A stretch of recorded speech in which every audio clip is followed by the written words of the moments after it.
अरे यार साक्षी, थोड़ा जल्दी करो, इस स्पीड से काम करोगी तुम तो बन चुका आज का मेरा टिफिन। मनोज यार थोड़ा सब्र कर लो ना, इंसान हूं मैं, कोई मशीन नहीं हूं, मेरे 4 हाथ नहीं है। एक तो लास्ट मोमेंट पर उस कमला बाई ने छुट्टी कर ली, ऊपर से अब आप चिल्ला चिल्ला कर मेरा दिमाग खराब मत करो। आप तो चिल्ला के ऑफिस चले जाओगे, अभी मुझे सबका टिफिन तैयार करना है, फिर खुद तैयार होकर ऑफिस जाना है। मेरी कंडीशन समझ में आ रही है? हाँ तो तुमने ही तो सर पर चढ़ा रखा है ना उस कमला बाई को, क्या जरूरत थी उसे छुट्टी देने की? अब तुमने छुट्टी दी है तो भुगतो। अरे मैं पागल हूं क्या जो कमला को छुट्टी दूंगी? अचानक से सुबह 6 बजे फोन करके बोलने लगी, दीदी आज बहुत इंपॉर्टेंट काम आ गया है, मैं नहीं आ पाएगी। अब आप ही बताओ, ऐसे अचानक से फोन करेगी तो मैं क्या करूंगी? चलो ठीक है, जो हुआ सो हुआ। इस कमला से ना थोड़ा सख्ती से निपटो, वरना वो दिन दूर नहीं जब महीने में 15 दिन ये कमला छुट्टी करके बैठेगी और तुम पूरे 30 दिन की मुफ्त सैलरी दोगी उसे। अरे जाने दीजिए, इतने बुरे दिन नहीं आए मेरे, आने दो वापस कमला को, कल खबर लेती हूँ। पूरा दिन साक्षी घर और ऑफिस को मैनेज करते हुए बिता देती है। अगले दिन सुबह कमला घर आती है। जल्दी से बताओ दीदी, खाने में क्या बनाने का है? एक बात बता कमला, तुझे मुंह मांगे पैसे देते ना, तूने बोला पूरे घर के काम का 10,000 लेगी तू। मैंने एक बार भी तुझे पैसा कम करने के लिए बोला नहीं ना? अब मैं तुझे मुंह मांगे पैसे दे रही हूँ तो तू क्या ईमानदारी से अपना काम नहीं कर सकती? हर चौथे दिन ये क्या नाटक लगा के रखा है तूने? कुछ ना कुछ बहाना बनाकर छुट्टी के लिए बोलती रहती है। अरे दीदी कैसी बात कर रही हो आप? मेरे को क्या शौक पड़ेला है मैं अपना काम धंधा छोड़कर छुट्टी करके बैठेगी? बोलो मत दीदी, हम भी इंसान हैं, हमारे साथ भी 100 तरह की समस्या होती है, तो उसके लिए हमको भी तो छुट्टी की जरूरत पड़ेगी कि नहीं? देख लो दीदी, ऐसे ही आप रोज रोज चिक बाजी करोगी ना तो मैं कहीं और काम देख लेगी। और वैसे भी कमला के लिए काम की कोई कमी नहीं है, पहले से बता रही हूँ। अच्छा, एक तो चोरी ऊपर से सीना जोरी, एक तो छुट्टी करती है ऊपर से मुझे धमकी दे रही है तू। शर्म नाम की चीज नहीं है? तेरे साथ बहस करने का कोई फायदा नहीं है। ठीक है, जा जाकर अपना काम कर। काम वाली जाकर अपना काम करने लगी, लेकिन साक्षी अभी भी गुस्से में बड़बड़ा रही थी। मैं भी तुझसे सारी जिंदगी अपने सीने पर मूंग दलवाने वाली नहीं हूँ। जैसे ही कोई ढंग की काम वाली मिलेगी निकाल बाहर करूंगी। अरे यार साक्षी, जब से तुम्हारी ये कमला आई है तो भगवान के लिए ये बेडरूम तो साफ करवा लो।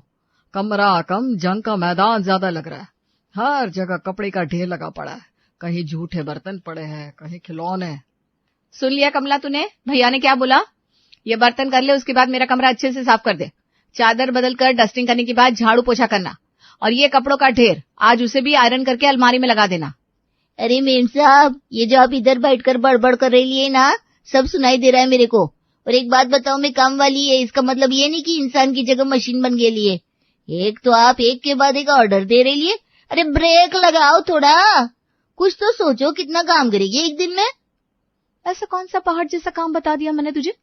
और वैसे भी भूल मत, झाड़ू पोछा बर्तन के अलावा खाना और कपड़े की पैसा अलग से देती हूँ मैं तुझे। फिर काम करते समय इतना नखरा क्यों? तो दीदी आपको भी तो सोचना चाहिए ना, 2 दिन की छुट्टी पर गई थी मैं, पूरे घर को चिड़ियाघर बनाकर रख दिया है आपने। अरे थोड़ा सा हाथ पे हिलाकर काम नहीं कर सकती थी? देखो तो खाना खा खा कर कमरे में ही बर्तन सरका दिया, वॉशिंग मशीन से निकालकर कपड़ा इसी सोफे पर पटके ले, बिस्तर पर सोने जाती है, थोड़ी सी चादर सही नहीं कर सकती? हद होती है भाई काम चोरी की। अगर 2 दिन इस गंदे कमरे में बिता लिए तो एक दिन और बिता लो, क्योंकि आज मेरे पास बिल्कुल ही टाइम नहीं है। थोड़ा टाइम मिलेगा कल तो सोचेगी। इतना कहकर काम वाली कमला मटकते हुए साक्षी के सामने से निकल जाती है। देख लिया तुमने, हाथ भर की जुबान चलाती है तुम्हारी शांता। जितना ये जुबान हिलाती है ना, अगर इतना हाथ हिलाए तो पूरा घर शीशे की तरह चमकने लगे। हमेशा पैसों का रोना रोती है, कम मिल रहा है कम मिल रहा है, लेकिन मजाल है जो एक भी काम है उसका मन लगता। साक्षी और मनोज दोनों ही आईटी कंपनी में काम करते थे, कमाई अच्छी थी, लेकिन कमाई के साथ साथ काम के घंटे भी ज्यादा थे। सुबह घर से भागने की जल्दी और शाम को देर से घर लौट पाने के कारण साक्षी के लिए अकेले घर संभालना एक जंग जीतने जितना कठिन काम था। घर के छोटे मोटे कामों करने के लिए उसके पास समय नहीं था, इसलिए साक्षी ने पूरा काम करवाने के लिए नौकरानी कमला को रखा हुआ था। लेकिन हाय रे फूटी किस्मत, कमला बस नाम की कमला थी। साक्षी की नाक में दम करके रखा था उसने। हर तीसरे दिन छुट्टी, आधा अधूरा काम करके बाकी अगले दिन पर टाल कर वो बड़े आराम से वहां से सरक लेती थी ऑफिस में। अरे कहाँ है तेरा ध्यान? मीटिंग है आधे घंटे में, तू पता नहीं किस ख्याल में खोई है। जल्दी से प्रेजेंटेशन रेडी कर। हाँ यार, अब क्या बताऊं तुझे, सच तो यही है कि मेरा ऑफिस के काम में मन नहीं लग रहा है। अरे ये घर के काम बर्तन से दिमाग खाली होगा तभी तो कुछ समझ में आएगा ना। अरे यार, फिर से तेरी काम वाली का नाटक चालू हुआ क्या? मेरी मान तो निकाल अपनी उस कमला बाई को और आज के जमाने वाली बाई रख ले। आज के जमाने वाली बाई? ये कौन सी बाई है भाई? अगर तू सच में जानना चाहती है तो ठीक है, फ्राइडे को आजा मेरे घर, पता चल जाएगा मेरे कूल रहने का राज। सहेली की बातों से अब साक्षी काफी कंफ्यूज्ड हो गई थी, इसलिए वो पति मनोज के साथ उसके घर पहुंच जाती है। आओ आओ, मुझे यकीन था तुम जरूर आओगी। काई, पानी लेकर आओ। सीमा के आवाज लगाने के कुछ ही देर बाद एक सुंदर सी लड़की आकर उनके सामने खड़ी हो गई, जिसके हाथ में पानी का ट्रे था। चाय नाश्ता लगाऊं क्या मैडम? हाँ लगा दो, और कुछ स्पेशल बनाना। सीमा का ऑर्डर लेकर नौकरानी काई चली गई। एक बात पता सीमा, तूने ये काम वाली सतयुग से मंगवाई है क्या? तेरा घर इतना चाक चौबंद नजर आ रहा है और नौकरानी खुद ही आकर पूछ रही है चाय नाश्ता बना दूं। एक मेरी कामचोर कमला है, मजाले जो एक गिलास पानी लाकर किसी मेहमान को पिला दे। हर बात के लिए एक ही जवाब देती है, मेम साहब ये मेरा काम नहीं है, आप खुद कर लो। साक्षी मैडम, ये काम वाली मैंने सतयुग से नहीं कलयुग से मंगवाई है, और जिसे तू होनहार काम वाली समझ रही है ना, दरअसल वो काम वाली है ही नहीं। अरे यार क्या बातें कर रही है तू? तेरी ये गोल गोल बातें मेरी समझ में नहीं आ रही। कभी कहती है काम वाली है, कभी कहती है काम वाली नहीं है। देख मेरा दिमाग ना पहले से बहुत खराब है, अब तू और खराब मत कर। अरे यार पूरी बात बताती हूँ ना डिटेल में। तुझे तो पता ही, मेरे हस्बैंड एक एआई इंजीनियर है। उनकी कंपनी एआई की मदद से नए नए प्रोडक्ट्स लॉन्च कर रही है। मेरे हस्बैंड की कंपनी ने अभी अभी एक बहुत बड़ा प्रोजेक्ट लॉन्च किया है जिसका नाम है एआई कामवाली। तूने सुना है मैंने इसे क्या बुलाया? काई। एक्चुअली इसका नाम हमने कम्मो आई रखा है, उसी को शॉर्ट फॉर्म में हम काई कहते हैं। अच्छा तो ये बात है, तभी मैं सोचू तू अपनी बाई को काई काई क्यों कह रही है। तुझे पक्का यकीन है ये तेरे काम वालियों को रिप्लेस कर सकती है? अरे यार मुझे पूरा यकीन है। अगर तू बुरा ना माने तो तेरी ये काई को कुछ दिन के लिए मैं अपने घर ले जाऊं? अगर हमें जम गया ना तो मैं वादा कर रही हूँ तेरे हस्बैंड की कंपनी से ही एआई काम वाली मैं जरूर लेकर आऊंगी। वैसे तो मैं किसी को अपनी काम वाली नहीं देती, लेकिन फिर भी तू इतना जिद कर रही है तो ठीक है, ले जा काई को। लेकिन तुझे इसका पूरा ध्यान रखना होगा, घर के एक सदस्य की तरह। बोल मंजूर है? अरे हाँ यार मंजूर है। तेरी रोबोट वाली काम वाली देखकर तो मुझे ऐसा लग रहा है जैसे भगवान ने मेरी सुन ली। तुझे सच बताऊं, इस काम वाली के चक्कर में मेरे तो आधे दिमाग का फ्यूज उड़ गया है। साक्षी एआई काम वाली को लेकर अपने घर आती है। घर पहुंचती है तो देखती है दरवाजे पर ही काम वाली कमला खड़ी है। मेम साहब, ऑफिस से आने में कितना देर किया है? कब खाना बनाएगी, कब अपने घर जाएगी? अरे टाइम तो देखना चाहिए आपको। फिर बोलेगी कमला मच मच कर रही है। कमला अपना टेप रिकॉर्डर बंद कर और अंदर चल, तुझे कुछ दिखाना है। अरे मेम साहब दिख रहा है मेरे को, अपने साथ किसी को पकड़ कर लाइए आप। 2 की जगह 3 लोगों का खाना बनाने का है ना आज से। पहले ही बोल रही, खाना बनाएगी लेकिन पैसा फालतू लेगी, हिसाब एकदम क्लियर रखने का। देख शांता, ज्यादा गलतफहमी में मत रह। मैं कोई पैसा बढ़ाकर नहीं देने वाली तुझे। ये कोई मेहमान नहीं है, बल्कि मेरी नई एआई काम वाली है। तेरी छुट्टी, अब से मेरे घर का काम ये रोबोट ही कर दिया करेगी। क्या मजाक कर रही मेम साहब? मेरे सामने अच्छी खासी सुंदर मस्त लड़की खड़ेली है और आप उसको रोबोट बोल रही है। ऐसा कुछ होता है क्या? तो देखती जाना, अगर तुम काम वालियों के ऐसे ही नखरे रहे ना तो आने वाले समय में हर फैमिली ऐसा ही काई जैसा रोबोट खरीद लेगी और घर के काम उसी से करवाएगी। शांता को अपनी आंखों पर और कान पर यकीन ही नहीं हो रहा था। ऐसी बात है तो आप बोलो ना अपनी रोबोट काम वाली से मेरे वास्ते 1 कप चाय बनाकर ले आए। अगर कमला के हाथ का स्वाद आ गया ना इसके हाथ की चाय में, तो आप क्या निकालेगी काम से, मैं खुद ही काम छोड़ कर जाएगी। अरे भाभी ऐसी वैसी समझो मत मेरे को। लोग पकड़ पकड़ कर लेकर जाती है, मेरे हाथ में इतना स्वाद है। वो तो मैच टाइम नहीं रहता इसलिए लोगों को मना करती है, वरना कमला के पास काम की कमी नहीं है। हाँ भाई हाँ, मुझे पता है कितनी बड़ी सेलिब्रिटी है तू। देख तुझे ना इतना टेंशन लेने की जरूरत नहीं है। तू छोड़ दे मेरे यहाँ का काम और जो तुझे पकड़ कर लेकर जाते ना उन्हीं के घर जा। शांता अभी साक्षी के साथ बात कर रही थी, तभी एआई से बनी काम वाली काई 2 कप चाय लेकर आती है। ये लीजिए मैडम, आपकी चाय तैयार है। ओ रिदी वाह, ये तो सच्ची में चाय बनाकर लाई। कोई भूत प्रेत तो नहीं इसके अंदर? मैं मान ही नहीं सकती कोई मशीन ऐसा इंसान के जैसा दिखता है। कमला अब तो यकीन हो गया ना तुझे? अब ऐसा कर, अपना हिसाब कर और कोई और घर देख ले। हमारे घर तो काई से ही काम चल जाएगा। देखो भैया मैं बोल रही है, ऐसे काम से निकालेगा ना मेरे को, फिर बाद में मेरे पैर में भी गिरेगा ना तो मैं काम पर नहीं आएगी। और भूलो मत, ये मशीन होती है। मैं 8 साल से काम कर रही है आपकी इधर, आपको अपनी फैमिली की तरह समझती है। इसी बात का ही फायदा उठा रहे ना आप। एक बात बोलो, कमला की तरह आपका घर चकाचक करेगी क्या ये नास पीटी है आई? सिर्फ खाना ही नहीं, दुनिया की कोई भी डिश बनाकर खिला सकती है, चाहे जितना भी मुश्किल काम हो। ये कभी थकती नहीं, और 4 बर्तन ज्यादा धोने पड़ जाए तो एक्स्ट्रा पैसे नहीं मांगती। साक्षी की बातें सुनकर अब तो कमला का दिल घबराने लगा था। शांता, अगर अभी तू ये घर छोड़कर चली गई तो ये मशीन वाले काम वाली तेरी जगह ले लेगी। फिर एक घर से दूसरे घर होते हुए पूरे मोहल्ले के लोगों को पता चल जाएगा कमला से अच्छा तो काम आई वाली करती है। अब देखो मेम साहब, मेरे को ना समझ में आ गया, हम बाहरी लोग ना सिर्फ बाहरी होते। किसी फैमिली को चाहे कितना भी प्यार दे दो, लेकिन हमारी इज्जत सबकी नजर में 2 कौड़े की होती है। मैंने कभी आपके घर को बाहर का समझकर काम किया ही नहीं, हमेशा यही सोचा ये मेरा अपना घर है, और आज इसी का ये सिला दे रही आप मेरे को। ठीक है, फिर मैं भी बता रही, इतनी आसानी से काम नहीं छोड़ेगी मैं। और वैसे भी आपकी पसंद नापसंद मेरे से ज्यादा कौन जानता है। आप लोगों की बातें हो गई हो तो क्या मैं अब डिनर लगा दूं? अरे वाह, क्या वाकई आज तुम्हारे हाथ का डिनर खाने को मिलेगा? यस सर, क्या बना दूं आपके लिए? Chinese, Thai, Italian? मेरे लिए कुछ देसी बना दो, मुझे ये इटालियन थाई खाना पसंद नहीं है। दूसरी तरफ कमला खुद को अच्छा साबित करने के लिए जाकर जल्दी जल्दी से आलू के पराठे बनाने लगती है। अरे रोबोट को क्या पता, मेम साहब और भैया के दिल का रास्ता आलू के पराठे के बीच से होकर गुजरता है। मैं आज अपने आलू के पराठे का जादू चलाएगी, देखती हूँ कैसे ये रोबोट काई कमला को पछाड़ती है। दूसरी तरफ काई मनोज की देसी खाने की चॉइस को सुनकर बाजरे की खिचड़ी और मक्के की रोटी बनाने लगती है। कुछ देर बाद कमला और काई अपना अपना खाना लाकर डाइनिंग टेबल पर सजा देती हैं। ये कैसे सब्जी बना दी तुमने? बाजरे की खिचड़ी और मक्की की रोटी कौन खाएगा डिनर में? अरे यार, मैंने थोड़ा सा देसी खाना मांगा था, ये कैसा खाना बना दिया तुमने? मेरी तो भूखी मर गई। अरे भैया, मेरे रहते कैसे भूख मरेगी आपकी? ये लोग गर्मा गर्म आलू की पराठे चटनी के साथ खाओ, उंगलियां चाटते रह जाओगे। आई एम सॉरी सर, मुझे समझने में थोड़ी गलती हो गई, फिर से कुछ बना देती हूँ। अरे चल जा, इधर से निकल, इधर का काम मैं संभालेगी। आई बड़ी सारी सर।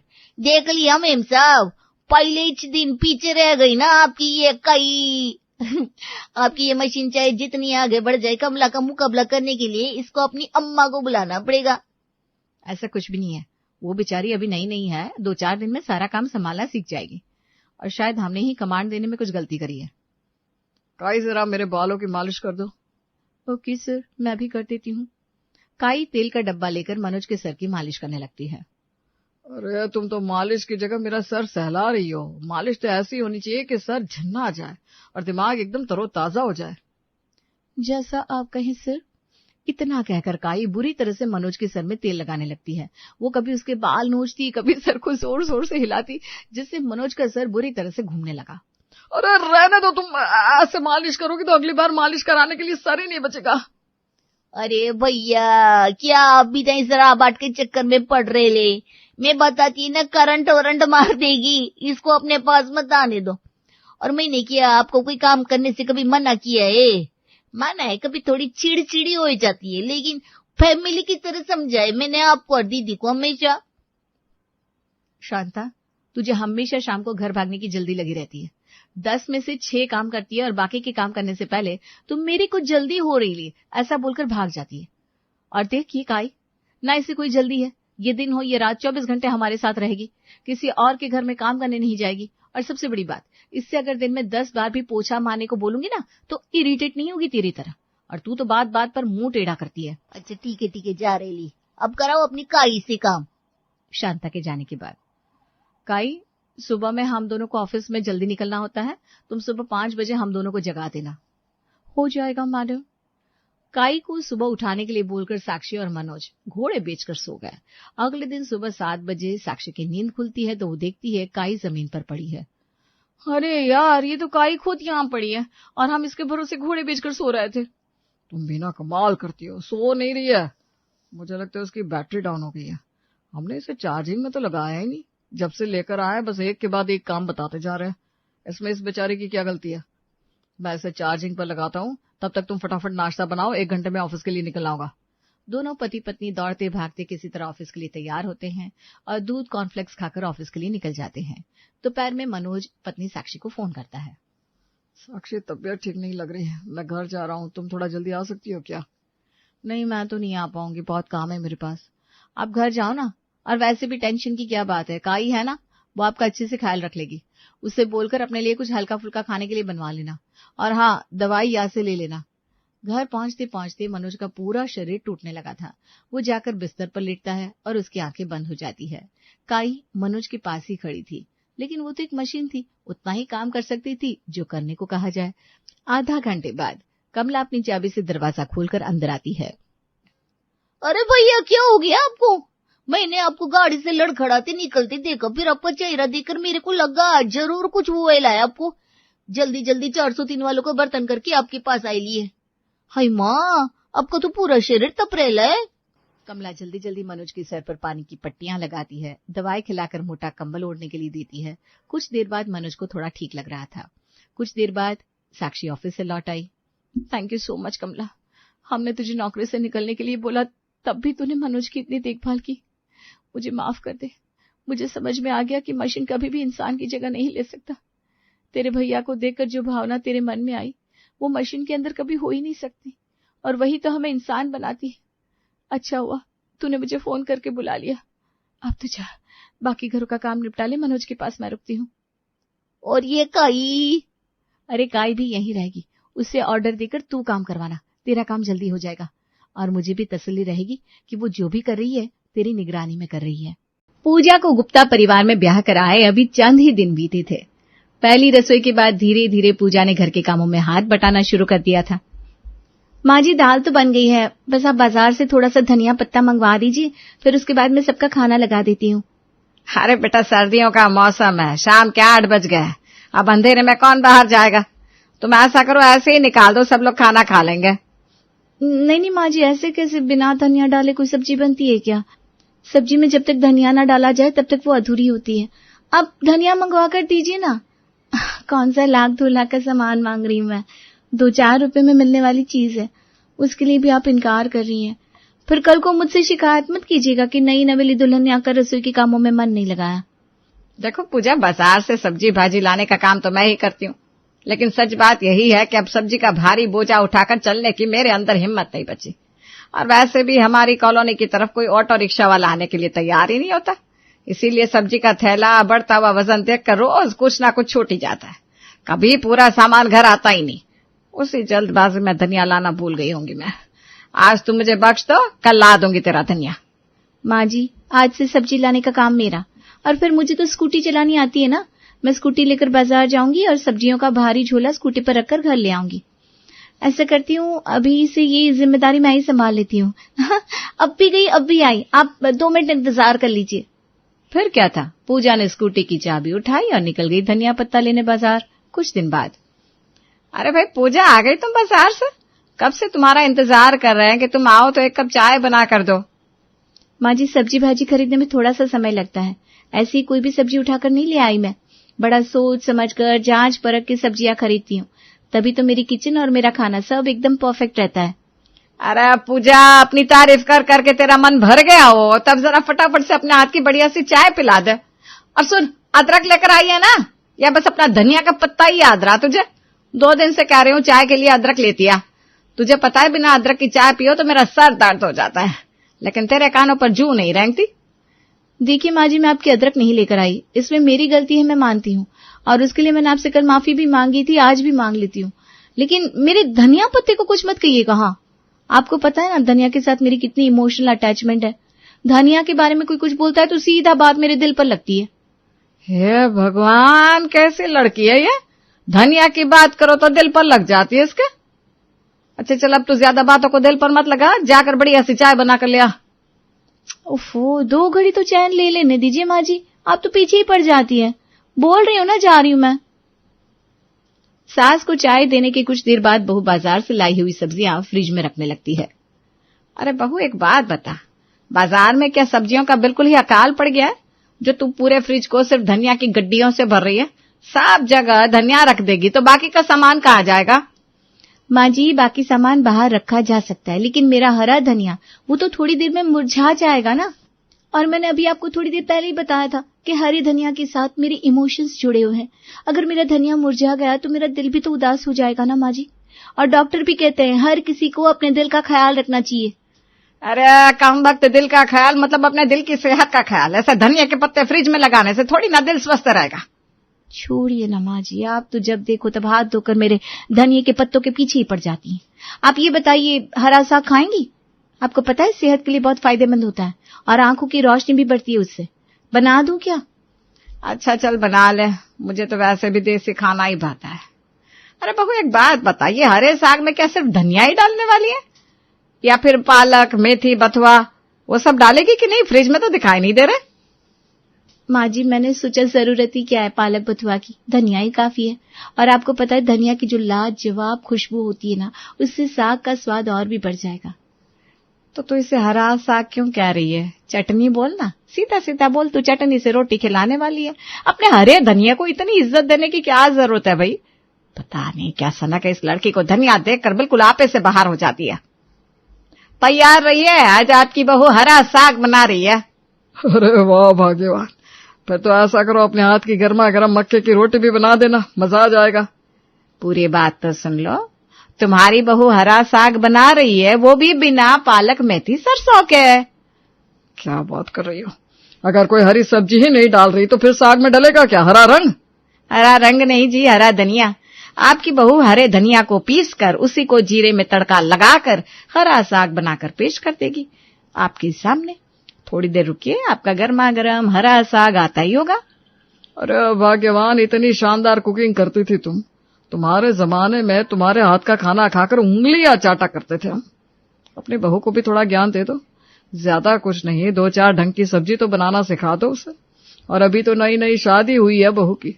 अगर अभी भी तुमने समय रहते बहू को समझाने की कोशिश नहीं की ना, तो फिर सारी उम्र ऐसे ही धनिया का साग खाकर गुजारा करना पड़ेगा। क्या भाई, खाना वो क्या सिर्फ मेरे अकेले के लिए बनाती है जो सिर्फ मैं बहू को बोलकर उसकी बुराई लूं? आपके और आपके बेटे के मुंह में क्या दही जमा हुआ है? जिस किसी को तकलीफ हो वो खुद जाकर बहू से कहो। मैं तो वैसे भी बहुत कुछ कहती रहती हूँ उसे। सास तो वैसे भी बहू के लिए बुरी ही होती है। ससुर दीनानाथ को बहू पूजा को ऐसे खाना बनाने के लिए टोकना कुछ सही नहीं लग रहा था। अभी कुछ ज्यादा ही ओवर रिएक्ट कर रहा हूँ। हो सकता है बहू को वाकई कोई धनिया का साग बनाने की रेसिपी आती हो। कोई बात नहीं, आज बना लेने देते हैं। ससुर की तरफ से कोई रोक टोक ना होने के कारण बहू पूजा धनिया का साग बनाकर सबके सामने लगा देती है। क्या बात है जी, अब तो आपकी फरमाइश पर मक्के की रोटी भी बना दी मैंने। अब क्यों मुंह टेढ़ा करके खा रहे हैं खाना? खाइए ना खुश होकर। तुम्हारी कोई गलती नहीं है, तुमने तो बहुत ही बेहतरीन मक्के की रोटियां बनाई हैं। लेकिन बहू का क्या करे, उसने तो पालक की जगह धनिया उबाल कर हमारे सामने रख दिया। अब तुम ही बताओ, धनिया में से हरे साग का स्वाद कहां से लाए? खैर अब किया भी क्या जा सकता है, जो बना है उसी को खा लेते हैं। अगले दिन, पूजा आज शाम को तैयार है ना? खाना खाने के लिए रेस्टोरेंट चलेंगे। माँ बाबू जी घर का खाना खा खाकर बोर हो गया। ठीक है, मैं तैयार हो जाऊंगी। शाम के समय सभी लोग रेस्टोरेंट जाने के लिए तैयार होकर समय पर घर से निकल जाते हैं। तुम्हें पता है हमारे एरिया का सबसे महंगा और फेमस होटल है ये।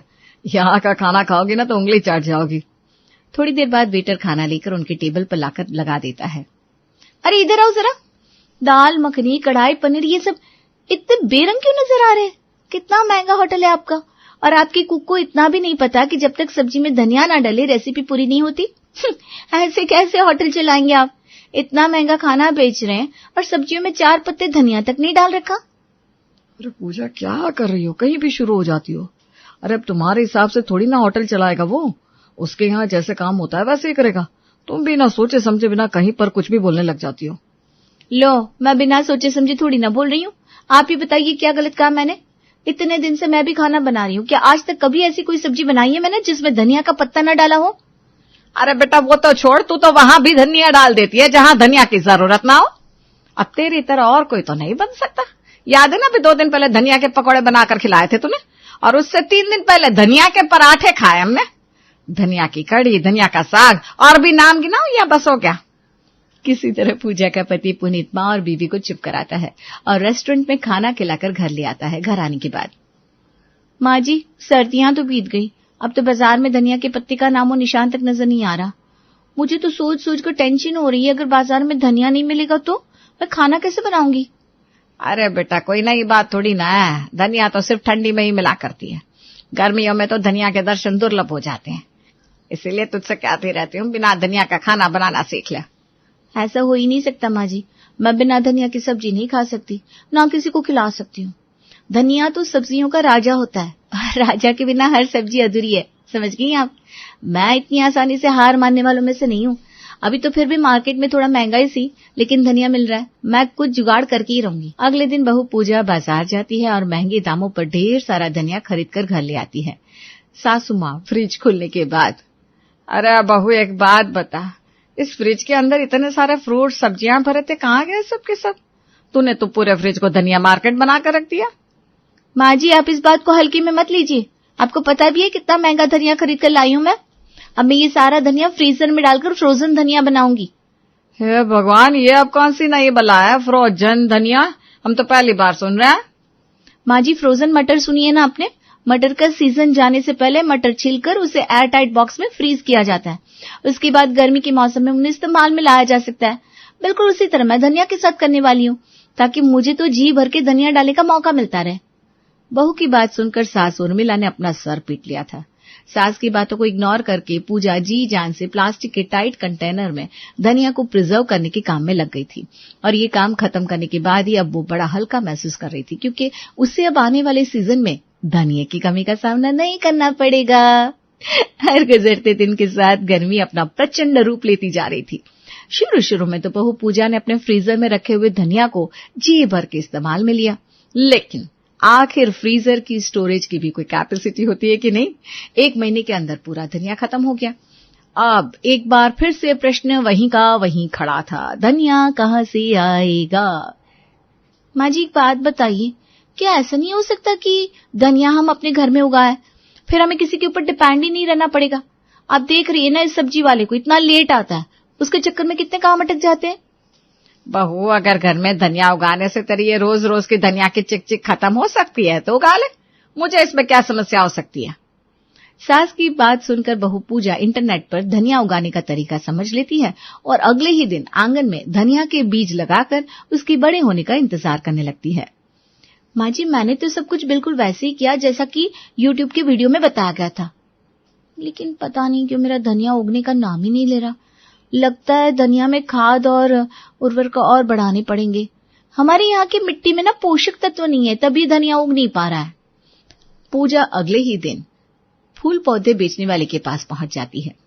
भैया मैंने अपने घर पर जमीन में धनिया के बीज डाले थे, लेकिन धनिया तो उगने का नाम ही नहीं ले रहा। आप बता सकते हैं क्या बीमारी हो सकती है? उसके अनुसार थोड़ी दवा वगैरह दे दीजिए।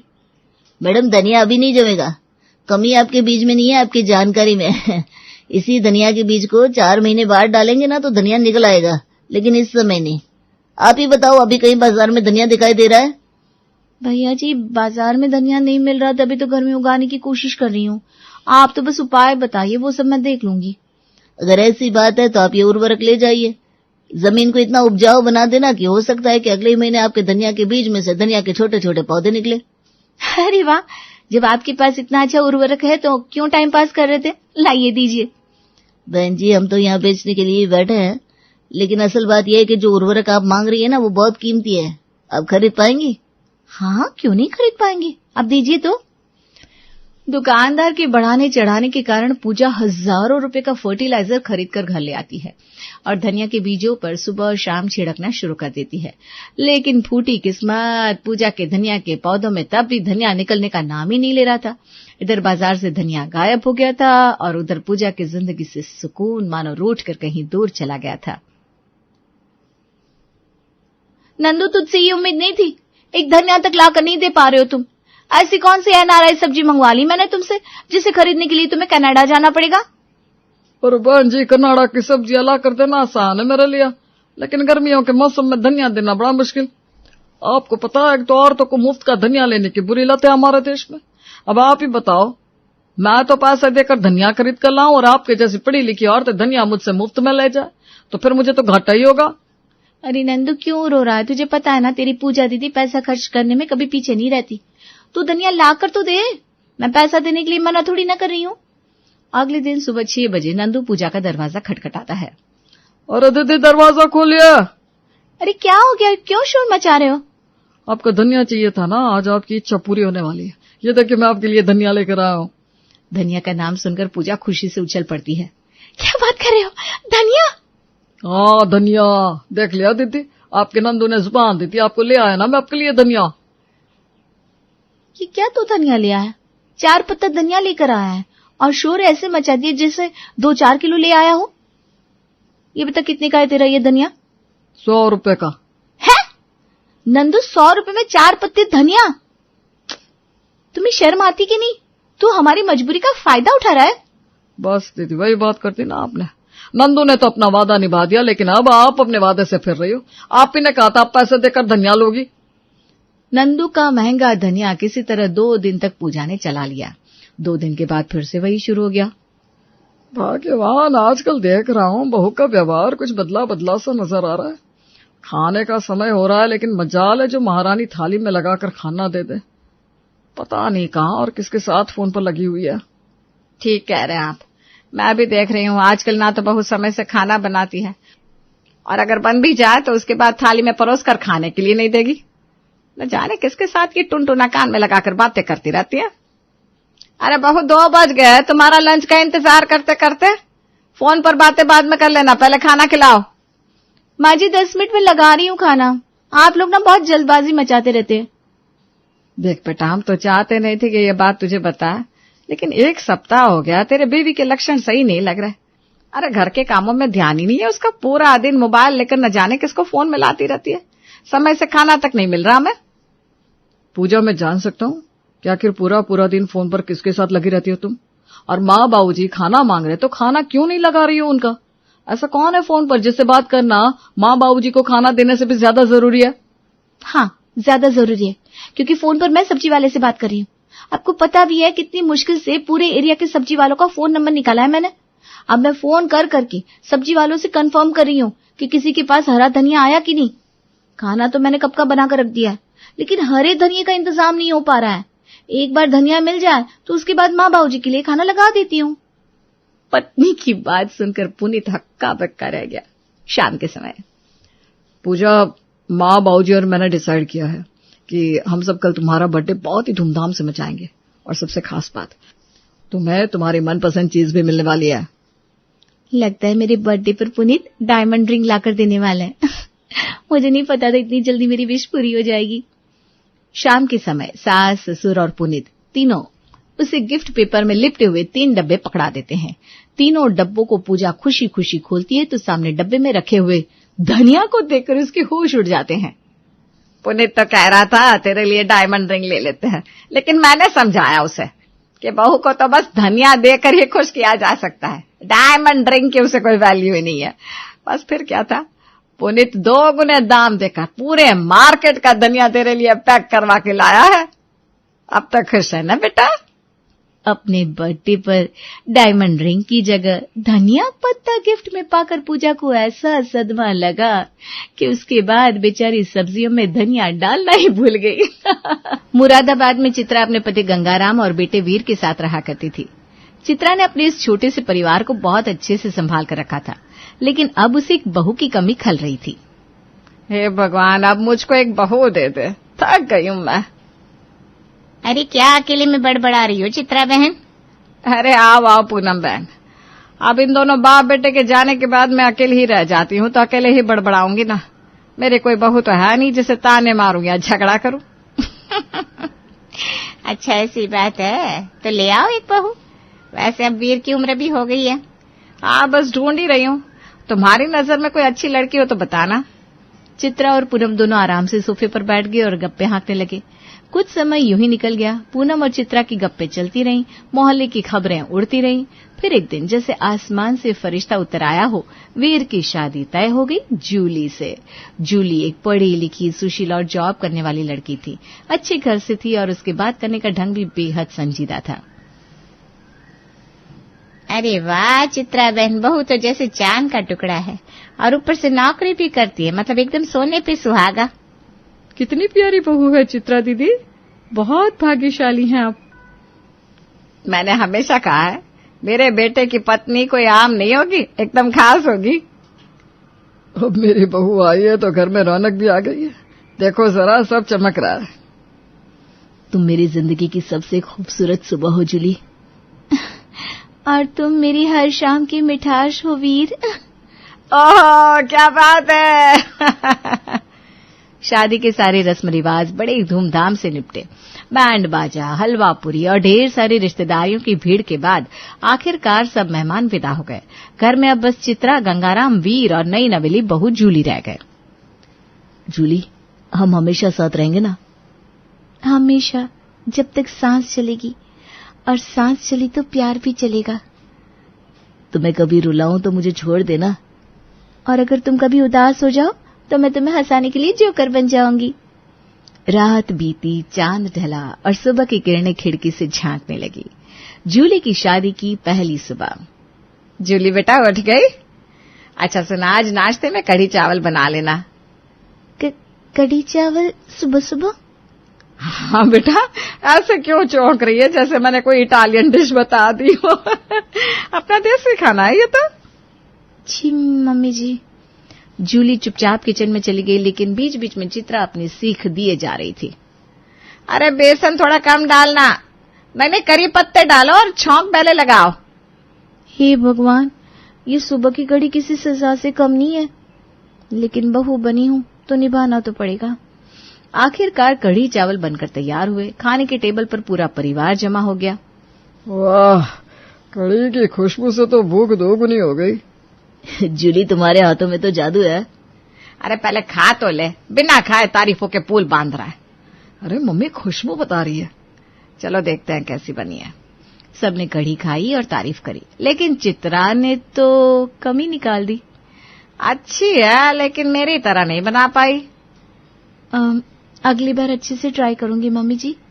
कढ़ी चावल की बात चित्रा को भीतर ही भीतर तसल्ली थी कि चलो, बहू ने उसकी बात तो मानी। भले ही स्वाद थोड़ा इधर उधर था, लेकिन बनना आया तो। बहू ने कम से कम मेरी बात को अहमियत तो दी, वरना आजकल की बहू है तो भगवान बचाए। अब अगली सुबह आई। चित्रा रसोई में कुछ बर्तन धो रही है, तभी जूली बाथरूम से नहाकर निकली। अरे बहू, आज राजमा चावल बना लो। आज बुधवार है और बुधवार को हमारे घर में राजमा चावल का नियम है, भगवान को भी पसंद है। अच्छा मम्मी जी, लेकिन आज ना मुझे ऑफिस ज्वाइन करना है तो इतना टाइम नहीं मिलेगा। मैं जल्दी से पोहा बना देती हूँ। क्या? राजमा की जगह पोहा? ये कौन सा सामान आ गया रे भगवान, सुबह सुबह पोहा खाएंगे घर वाले? जूली जवाब दिए बिना सीधा अपने कमरे में चली जाती है। चित्रा वहीं खड़ी बर्तन में झाग बनाते हुए बड़बड़ाने लगी। हाय राम, नई बहू है या बुलेट ट्रेन, न बात मानना न तमीज। अब मैं बोल भी नहीं सकती, नहीं तो सब कहेंगे चित्रा तानाशाह है। जूली तैयार होकर बाहर आई और सीधा किचन में चली गई। उसने जल्दी जल्दी पोहा बनाना शुरू कर दिया। अरे बहू, अब भी कह रही हूँ, थोड़ा जल्दी हाथ चला लो, राजमा चावल बन जाएगा। मम्मी जी, मैं सच में लेट हो जाऊंगी। आज फर्स्ट डे है और टाइम पर पहुंचना जरूरी है, प्लीज समझिए। जूली ने चुपचाप पोहा बनाया, सबको परोसा। वीर, गंगाराम और चित्रा तीनों ने खामोशी से खाया। पोहा ठीक था, लेकिन चित्रा का दिल तो राजमा चावल पर अटका हुआ था। गंगाराम, वीर और जूली तीनों अपने अपने काम पर चले गए और चित्रा जूली को कोसने लगी। बताओ भला, ये है आजकल की नई नवेली बहू है, सास ने एक बात कही तो वो भी नहीं मान सकती। ओहो महारानी चित्रा जी, क्या बात है? चेहरा तो आज ऐसे बना लिया जैसे दाल में नमक ही नहीं पड़ा हो। अरे पूनम बहन, क्या बताऊं, नई बहू है, नई आदत है। आज मैंने कहा राजमा चावल बना लो और इसने पोहा बना दिया। अरे तो ठीक ही है ना, पोहा भी तो बढ़िया होता है। मैं तो अक्सर अपने रामलाल को पोहा ही खिलाती हूँ। अरे ये कोई खाना है क्या? मेरे जमाने में बहू को सास की बात सर माथे लेनी पड़ती थी। अगर मेरी सास कुछ कह देती थी तो मैं बिना बोले काम करती थी, और अब देखो आज की बहू तो बहस करने में PhD करके आई है। अरे लेकिन जूली नौकरी भी तो करती है, थोड़ा एडजस्ट तो करना पड़ेगा ना। एडजस्ट? मुझसे कहा जा रहा है एडजस्ट करने को? है सास हूं मैं, दीवानी हूं जो कोई भी रंग पोत दे। बहू को सीखना चाहिए। चला ना मुझे है घर, कोई ऑफिस नहीं है कि ये टाइम पर पंच इन कर लिया तो सब ठीक। पूनम समझ गई कि आज चित्रा का मूड ठीक नहीं है। वो धीरे धीरे सरकती हुई दरवाजे की तरफ बढ़ी और बहाना बनाकर निकल गई। फिर अगली सुबह आई। आज चित्रा ने जूली को जल्दी उठा दिया। बहू उठो, चलो आज राजमा चावल बनेगा और आज कोई बहाना नहीं चलेगा। ऑफिस की गाड़ी अभी दूर है, चलो। ठीक है पापा जी, ट्राई करती हूँ, क्योंकि और भी तो काम होते हैं सुबह सुबह। जूली ने किचन में जाकर काम शुरू किया। चित्रा खड़ी खड़ी ऑर्डर देने लगी। राजमा रात भर भिगोया? नहीं, मुझे नहीं पता था कि आज सुबह बनाना है। अरे लेकिन मैंने तो कल भी कहा था ना बनाने को। चलो अच्छा छोड़ो, प्याज को बारीक काटो, नहीं तो स्वाद नहीं आएगा। अरे क्या कर रही हो, टमाटर से पहले अदरक डालो। जूली धीरे धीरे चिढ़ते हुए अपनी तरह से काम करने लगी, क्योंकि उसने काम जल्दी खत्म करके ऑफिस भी तो जाना था। चित्रा का तरीका तो बहुत लंबा चलने वाला था। जब खाना बन गया तो परोसा गया। वाह, राजमा तो लाजवाब बना है, मेरी बीवी ने तो कमाल कर दिया। आज तो लगता है होटल में बैठ रहे हैं। हाँ बना तो है, पर मेरे ढंग से नहीं बना। जो स्वाद आता था मेरे हाथों में वो कहाँ। बहू को भगवान ने अलग हाथ दिए हैं, तुम्हारे वाले तुम्हारे पास है ना, क्या कर सकते हैं भाग्यवान। सब लोग हंस पड़े। चित्रा का मुंह बन गया। फिर सब चले गए अपने अपने कामों पर, लेकिन चित्रा का चेहरा अब भी भरा हुआ था। उसे वो सम्मान नहीं मिला जिसकी वो अपने आप को हकदार समझती थी। आज राजमा चावल बनाया भी तो ऐसे जैसे एहसान कर दिया हो, जैसे मैं कोई भिखारी हूँ और उठाकर दे दिया, खा लो। दोपहर को चित्रा सब्जी लेने गई। चित्रा सब्जी ले रही थी, तभी एक रिश्तेदार शारदा दीदी दिखाई दी। अरे चित्रा कैसी हो, और सुनो बहू कैसी है? क्या बताऊं बहन, सब ऊपर से तो ठीक है, लेकिन अंदर से हाय रे आज की बहू है, अपनी मर्जी की मालिक। कहती है ऑफिस है तो खाना नहीं बना सकती, हमारी तो सुनती नहीं। ओहो, बिल्कुल मेरी बहू जैसे निकली। ये जॉब वालियां ना ऐसी होती है। दोनों ने मिलकर बहुओं की ऐसी तैसी कर दी और फिर सब्जी लेकर अपने अपने घर की तरफ निकल गई। शाम को जैसे ही सूरज ढलने लगा, घर के दरवाजे पर घंटी बजी। दरवाजा खुला गया तो सामने एक बुजुर्ग दंपति खड़े थे। हंसते हुए बोले, अरे नमस्ते बहू, नमस्ते जीजा जी, पहचान गए? शर्मा जी हैं हम, पिछली बार मुंडन में मिले थे। जूली मुस्कुरा दी और चित्रा भी थोड़ा बनावटी हंसी के साथ आगे बढ़ी। दोनों को अंदर बुलाया गया, पानी दिया गया और थोड़ी देर की फॉर्मल बातचीत के बाद उन्होंने अपने आने का असली उद्देश्य बताया। दरअसल हमारे बेटे की शादी तय हो गई है, ये लीजिए शादी का कार्ड, पूरे परिवार को आना है। गंगाराम ने कार्ड हाथ में लिया, तभी चित्रा की आंखें सिकुड़ गई और उसकी जुबान में वो पुराना जहर आ गया। लड़के देख लिया ना शादी से पहले? बिल्कुल देखी है। क्यों? देखिए आजकल की लड़कियां लगती कुछ है, निकलती कुछ और है। जॉब करती हो तो रोटी के लिए मोहताज बना देती हैं, और मेरी मानो तो शादी से पहले ही साफ साफ पूछ लो कि क्या करोगी और क्या नहीं करोगी। ये सुनकर शर्मा दंपति के चेहरे से हंसी गायब हो गई। माहौल में अजीब सा तनाव भर गया। दोनों थोड़ा असहज हो गए। अरे बहन जी, आप ये सब क्यों कह रही हैं?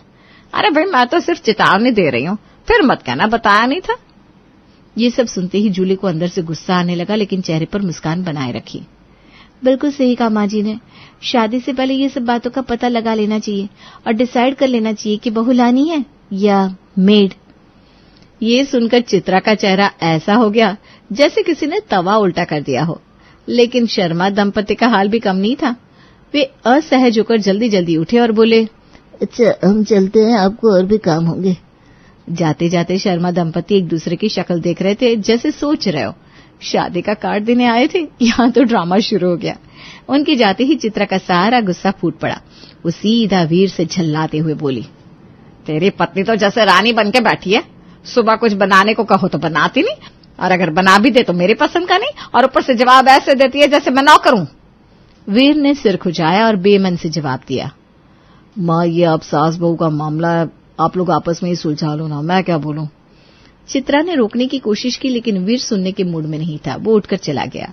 अब चित्रा सीधी गंगाराम के पास पहुंची और बोली, इसने तो मेरे बेटे को पूरा वश में कर लिया है, अब कुछ सुनता ही नहीं मेरी। गंगाराम की हंसी छूट गई। अरे भाग्यवान, तुम्हारा बेटा क्या जरा सा बच्चा है जो किसी से काबू में आ जाएगा। अरे आपको ना हर बात मजाक लगती है। चित्रा गुस्से में तमतमाती रही, लेकिन उसने हार नहीं मानी। अगली सुबह जैसे ही जूली उठी, चित्रा का आदेश आया, बहू आज तो मूड है खिचड़ी खाने का, वो भी 7 दालों वाली। जूली आंख मलती रह गई, हैरान भी और परेशान भी। 7 दालों वाली खिचड़ी? ये मेरी सासू माँ को रोज रोज कौन सा नया कीड़ा काट जाता है, अब सुबह सुबह बैठकर 7 दालें बिनूं। लेकिन वो चित्रा से कुछ नहीं बोली। उसने बस हाँ में सिर हिलाया और जैसे तैसे खिचड़ी बनाई और जैसे ही थाली परोसी चित्रा ने एक और बाण छोड़ा। अरे खिचड़ी के साथ चटनी नहीं बनी? खिचड़ी चटनी के बिना क्या खिचड़ी भाई? माफ कीजिए माँ जी, अब अगर चटनी बनाने बैठी तो ऑफिस लेट हो जाऊंगी, सॉरी मुझे जाना है। ये कहकर वो ऑफिस के लिए निकल गई। चित्रा ने देखा भी नहीं कि जूली खुद भूखी रह गई थी, लेकिन चित्रा को तो बस शिकायत करनी थी। थोड़ी देर में सब्जी वाला आया तो चित्रा ने उसे भी नहीं छोड़ा। हाँ माता जी बताइए, क्या दूं आज आपको? अरे भाई क्या बताऊं, आज मेरी बहू ने चटनी नहीं बनाई। अब बताओ ऐसी बहू है किस काम की? मुझे नहीं पता, सब्जी चाहिए तो बताओ।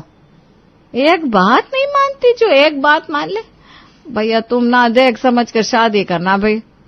सब्जी वाला आंखें तरेरते हुए चला गया। फिर दूध वाला आया। चित्रा फिर से शुरू। आजकल की बहू है ना, चाय पिलाना तो दूर पूछती भी नहीं है और ऊपर से चटनी तक नहीं बनाई। बनाओ, चटनी बनाने में क्या 10 घंटे लग जाते उस कल मुंह के। अम्मा इतना कहने में जितना टाइम लगा है उतने में चटनी खुद ही बना लेती। चित्रा मुंह बिचकाती रह गई। जूली शाम को ऑफिस से लौट रही थी। जैसे ही उसने अपने मोहल्ले में कदम रखा, सामने से पूनम मिल गई। अरे जूली कैसी है बिटिया, बड़ी बिजी दिख रही है आजकल। बस क्या बताऊं आंटी जी, ऑफिस घर घर ऑफिस, एकदम निचुड़ जाती हूँ। अच्छा, वैसे तेरी सास बहुत खफा है तुझसे। अब क्या हो गया उन्हें? कह रही थी सुबह सुबह तू खाना नहीं बनाती उनके लिए, राजमा चावल कढ़ी चावल जैसी चीजों के लिए तरस जाती है वो। अब आप ही बताइए आंटी जी, मैं सुबह ऑफिस जाती हूँ, अब मैं ऑफिस की तैयारी करूं या सासू माँ के लिए तवे पे घूंघट निकालकर शाही थाली सजाऊं? उन्हें शुक्र मनाना चाहिए कि मैं ऑफिस के टेंशन के साथ साथ खाना भी बना लेती हूँ, पर नहीं, इन्हें तो लगता है मैं सुबह किचन में घुसूं और शाम को निकलूं। हाँ पर सास तो सास ही होती है ना, थोड़ा तो झुकना पड़ता है बेटा। छोड़िए आंटी जी, क्या रखा इन बातों में, जाने दीजिए। जूली घर आ गई, लेकिन पूनम की बात उसके दिमाग में घूमती रही। उसे समझ में नहीं आ रहा था कि अब क्या करे। फिर उसने अपनी माँ को फोन मिलाया। माँ अब मैं क्या करूं, ये सासू माँ तो दिन ब दिन नई फरमाइशें निकालती रहती है। बेटा तू रात में ही पूछ लिया करके सुबह क्या खाना है, उसी वक्त बना ले या कम से कम तैयारी कर ले, सुबह गर्म करके दे देना। वाह माँ, ये तो सुपर हिट आइडिया है, थैंक यू। हाँ अब ये आइडिया भूलना मत, और हाँ झगड़े से बचना। हाँ बेटा। जी मम्मी। अब देखो मैं क्या करती हूँ।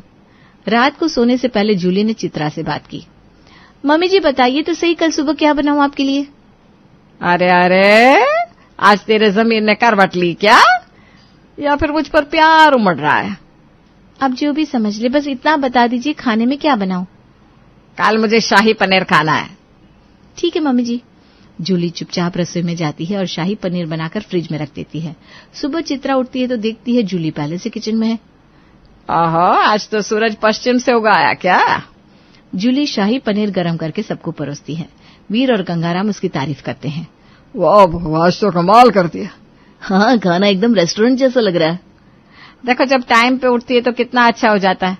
रोज ऐसे ही करो तो किसी को कोई दिक्कत नहीं होगी। जूली उनके तानों को अनसुना करके ऑफिस निकल जाती है। जूली के जाने के बाद वीर और गंगाराम चित्रा को समझाते हैं। अब तो उसने आपकी बात मान ली ना, अब क्यों उलझ रही हो? अपनी तरफ से बहू कितना कुछ कर रही है, तुम भी जरा मुंह को आराम दो। अरे हाँ भाई ठीक है, तुम दोनों हमेशा उसी की तरफदारी करते हो। अगली रात जूली फिर से पूछती है, मम्मी जी बताइए कल क्या बनाऊं? आज तो पूछने की स्पीड भी तेज हो गई। कल मुझे छोले भटूरे खाना है। Okay done. जूली रात में छोले भटूरे बनाती है, पर इस बार चित्रा उसे बनाते हुए देख लेती है। तो ये राज है, रात में बना के रखा जा रहा है खाना, बासी खाना खिलाएगी। हाँ, इसका मतलब वो शाही पनीर भी बासी था। हद कर दी भाई इस लड़की ने तो। चित्रा को गुस्सा तो बहुत आता है, लेकिन वो उस समय कुछ नहीं कहती। फिर सुबह चित्रा जब छोले भटूरे मांगती है तो जूली वही गरम करके दे देती है। क्या वही छोले भटूरे है ना जो तुम रात में बना रही थी? मुझे पागल समझाए क्या? अरे पर मम्मी जी वो। हटा ले इसे वरना उठाकर फेंक दूंगी। अरे पागल हो गई हो क्या? खाकर देखो तो सही कितना अच्छा बना है। चित्रा टेबल से उठकर चली गई। जूली ने भी कुछ नहीं कहा, वो अपने ऑफिस चली गई। कुछ देर बाद चित्रा पूनम से मिली। पूनम तो सोच भी नहीं सकती मेरी बहू कितनी गिर चुकी है। अब क्या कर दिया जूली ने? अरे रात का बासी खाना गरम करके मुझे दे रही है। पहले तो अनसुनी करती थी, अब मेरा मुंह बंद करने के लिए चालाकी कर रही है। 1 मिनट रुक, मुझे भी तो खिला, मैं भी तो देखूं क्या गुनाह किया है छोले भटूरे ने। चित्रा ने पूनम को छोले भटूरे खिलाए। पूनम खाकर मुस्कुराई। अरे वाह, ये तो एकदम रेस्टोरेंट वाले छोले भटूरे हैं। तुझे पता है ना, होटल में भी खाना फ्रिज से ही गर्म करके दिया जाता है। वो तो बड़े चाव से खाती हो तुम। अरे जूली, तेरी बहू है, दुश्मन नहीं। बाहर नौकरी करती है, घर भी संभालती है। क्या सुपर वुमन है वो। तो और मैं क्या करती, मैंने तो पूरी जिंदगी सबको गर्मा गर्म बनाकर खिलाया। पर तुमने बाहर नौकरी थोड़ी ना की, तुम्हारा एक काम था, उसकी 2 जिम्मेदारियां, और वो दोनों निभा रही है ना। पूनम ने चित्रा को खूब खरी खोटी सुनाई, जिसे सुनकर चित्रा थोड़ी शांत हुई। शायद तू सही कह रही है, मैं ही कुछ ज्यादा ओवर रिएक्ट कर रही थी। शाम को जब जूली ऑफिस से लौटी तो चित्रा उसके पास गई। जूली, एक बात कहूं, मैंने ना तुझे गलत समझा और तेरे ऊपर बहुत ज्यादा बोझ डाल दिया। सुबह के लिए और बाकी हर बार के लिए भी आई एम सॉरी। आप ये सब क्यों कह रही हैं मम्मी जी? क्योंकि आज समझ में आया कि मेरी बहू वाकई में बहुत मेहनती है और शायद मुझसे भी ज्यादा समझदार। जूली चुपचाप मुस्कुराई। शायद रिश्तों को समझने में वक्त लगता है, पर जब समझ जाते हैं तो बहुत खूबसूरत लगते हैं।